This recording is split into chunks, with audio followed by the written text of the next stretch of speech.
연금 부자 습관, 100세까지 부자로 은퇴 중산층이 되는 법. 경제적 자유를 얻기 위해 극도로 절약해서 일정한 자금을 모은 후 이른 나이에 은퇴하는 사람들을 파이어 조기라고 부릅니다. 이 말은 경제적 자립과 조기 은퇴의 앞 글자를 딴 영어 약자로 만들어졌습니다. 최근 들어 많은 사람들이 파이어족을 추구하고 있습니다.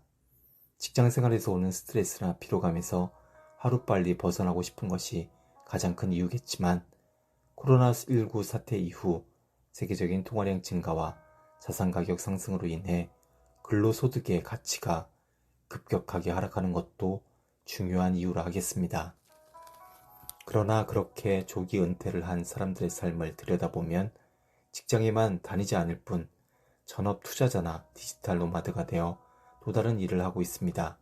한마디로 머니러시를 하듯 이 일 저 일 엔잡러가 되어 더 많은 일을 하고 있습니다. 그 이유는 주식 투자나 코인 투자로 목돈을 만들어 은퇴한 사람이나 유튜브 수익으로 한 달에 몇천만 원씩 버는 사람이나 안정적인 미래가 약속된 것은 아니기 때문입니다. 자산이 많다는 것도 수입이 높다는 것도 현재의 기준에서 본 것일 뿐 언제까지 계속 유지되리라는 보장은 없습니다.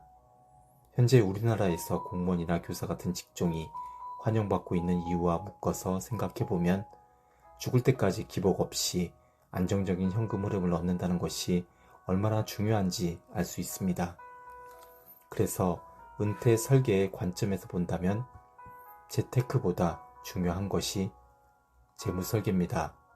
재테크와 재무 설계의 차이를 잠깐 짚어보자면 우선 재테크는 재산을 불리는 기술로 금융이나 부동산을 활용해 높은 수익을 올려 돈을 버는 것을 말합니다. 반면 재무 설계는 소득의 범위를 고려해 소비와 저축을 합리적으로 설계하고 은퇴 후의 노후 생활까지 고려해 전반적인 인생의 재무 계획을 짜는 것을 말합니다. 그래서 재무 설계는 재테크에 비해 장기적이고 계획적이라는 점이 특징입니다. 젊은 시절 얻은 소득과 자산을 평생의 소득으로 지혜롭게 분배해내는 것이 포인트입니다. 이를 가장 효율적으로 실현시켜주는 수단이 바로 연금입니다. 많은 전문가들의 얘기처럼 은퇴 후 원활한 현금 흐름을 위해 필요한 3층 연금, 국민연금, 퇴직연금, 개인연금은 사회생활을 시작할 때부터 착실히 준비해야 합니다. 여기에 주택을 활용한 주택연금, 목돈을 활용한 일시납연금까지 준비한다면 금상첨화라 할 수 있습니다. 그리고 또 한 가지 중요한 것은 재무적인 관점에서만 미래를 준비한다고 해서 노후가 행복해지지는 않는다는 것입니다. 몸과 마음이 건강해야 하는 것은 기본인데 그러려면 생활 습관도 잘 만들어야 하고 평생 할 수 있는 일도 찾아야 하고 사람들과의 관계도 잘 맺어 두어야 합니다. 이처럼 은퇴 전에 시작해 평생토록 해야 할 과제들은 끝도 없습니다. KBS 라디오 PD로서 28년간 일해온 저는 지난 2년 반 동안 강 PD의 똘똘한 은퇴 설계라는 팟캐스트를 200편 넘게 제작했습니다. 은퇴를 주제로 저와 함께 이야기를 나눈 수십 명의 출연자들은 각 분야에서 내놓으라 하는 권위자들이었습니다. 이 책은 그분들로부터 얻은 금과 옥조의 내용을 제 나름대로 체화시켜 글로 옮긴 것입니다. PD는 어떤 분야든 시청자 혹은 청취자에게 쉽게 정보가 전달될 수 있도록 하는 데 있어 전문가입니다. 그래서 어떻게 보면 넓게는 알고 있지만 깊게는 알지 못하기도 합니다. 하지만 저는 10여 년 전 경제 프로그램을 제작하면서 공인회계사 자격증을 딴 이력이 있기 때문에 재무나 세무 분야만큼은 전문성을 가지고 있다고 자부합니다. 그래서 세무사에게 국민연금에 대해 물어보거나 의사에게 건강보험에 대해 물어보는 것보다 저에게 현재 월급이 얼만데 나중에 국민연금은 얼마를 받게 되는지, 어떤 병에 걸릴 경우 건강보험과 실비보험에서 얼마가 커버가 되는지, 퇴직하면 건강보험료가 얼마나 나오게 될지 등을 물어보는 것이 더 나을지도 모릅니다. 이 책에서 저는 인생 후반전을 준비하는 습관으로 총 20가지를 정리했습니다. 이 20개의 습관을 하나로 관통하는 주제어를 꼽으라 한다면 저는 망설임 없이 연금이라고 답할 것입니다. 이렇게 말하면 어떻게 경제적인 것만으로 은퇴의 준비가 끝나느냐고 반문할 분들이 있을 것 같습니다. 하지만 여기서 말하는 연금은 국민연금처럼 매달 따박따박 나오는 재무적인 연금만을 말하는 것은 아닙니다. 비재무적인 연금도 있는데 대표적으로 건강한 몸으로 오래 살기 위해 필요한 근육연금과 사람들과의 관계 속에서 행복한 삶을 찾기 위해 만들어야 하는 정서연금 등이 그것입니다. 일반적으로 연금은 소액을 오랜 시간 적립해서 적립액을 키우고 그것을 다시 죽을 때까지 나누어 받는다는 특징을 가지고 있습니다. 연금이 습관과 맞닿아 있는 것도 바로 그 지점입니다. 근육을 키우려면 오랜 기간 운동을 해야 하고 관계를 잘 만들어 놓으려면 시간을 두고 사람들에게 공을 들여야 합니다. 이처럼 근육연금과 정서연금은 하루아침에 만들어지지 않기 때문에 습관을 들이는 것처럼 시간이 필요합니다. 제가 선정한 습관 중에는 운동하는 습관이 빠져 있어 의아해 할 분도 있을 것 같습니다. 가장 예상하기 쉬운 습관이지만 빼놓은 이유는 제 자신이 아직 습관으로 만들지 못했기 때문입니다. 운동 습관을 만들려고 많은 노력을 했지만 워낙 운동과는 감을 쌓고 지낸 시간이 길어서인지 잘 되지 않고 있습니다. 대신 계단 오르기나 걷기 같은 생활 속 운동을 습관으로 만드는 정도는 실천을 하고 있는데 그런 부분은 이 책에서도 언급해 두었습니다. 우리가 좋다고 알고 있는 모든 것을 습관으로 만들 수만 있다면 완벽한 노후가 보장되겠지만 아는 것과 실천하는 것은 또 다른 문제입니다. 건강에 대해 그토록 잘 아는 의사들이라고 해서 모두 장수하지 못하는 것도 같은 이치입니다. 일반적으로 쓸데없는 물건을 버리는 습관이 세금에 대해 공부하는 습관보다는 쉽겠지만 어떤 독자에게는 그 반대일 수도 있습니다. 그래서 여러분들도 제가 그랬던 것처럼 자신이 할 수 있는 것부터 하나씩 습관으로 만들어 가시기를 권해드립니다. 책 곳곳에는 저의 개인적인 얘기가 많이 나오고 저의 가족과 지인들에게도 종종 등장합니다. 모두 실존 인물과 실제 사례를 들어놓은 것입니다. 책을 쓰면서 돌아가신 아버지께 진심으로 감사하지 않을 수 없었습니다. 제가 연금이나 은퇴 설계에 관심을 가지게 된 이유가 공무원이셨던 아버지의 영향 때문이었다는 것을 책을 쓰면서 확실히 깨달았습니다.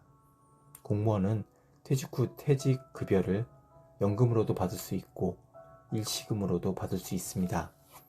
금리가 높았던 2000년 이전까지만 해도 일시금으로 수령하는 사람들이 압도적으로 많았습니다. 아버지는 그 당시로는 특이하게 연금으로 받는 걸 택하셨습니다. 그 이유가 자식들에게 경제적으로 의존하고 싶지 않았기 때문이었습니다. 국내에서 개념조차 생소했던 시기에 실버타운 입주를 자청하신 것도 비슷한 이유였습니다. 그리고 아버지는 만성질환으로 오랜 투병 생활을 하셨던 어머니의 정서적 안신처가 되어주며 배우자의 역할도 완벽히 해내셨습니다. 취미로 바둑과 자전거 타기를 즐기면서 돌아가실 때까지 스스로 몸과 마음의 건강을 유지하셨습니다. 가장 대단한 점은 어머니가 돌아가신 뒤 4년을 홀로 지내면서 어머니가 생존해 계실 때와 마찬가지로 자식으로부터 완전히 정신적인 독립을 이룬 상태에서 외로움을 감내하셨다는 것입니다. 가끔 딸들이 실버타운을 방문할 때조차도 혹여나 자식들의 귀한 시간을 뺏는 건 아닌지 노심초사하실 정도였습니다. 부모님이 살아가실 때 좀 더 잘해 드리지 못해 풍수지탄을 하고 있는 저는 어리석은 딸이지만 아버지는 누구보다도 노년을 훌륭하게 보내신 은퇴 생활의 교과서 같은 분이셨습니다. 이제 제가 50대가 되어 아버지의 삶을 다시 돌아보니 은퇴 설계를 딱히 하신 것도 아닌데 어떻게 그렇게 잘 준비하셨는지 그저 놀라울 따름입니다.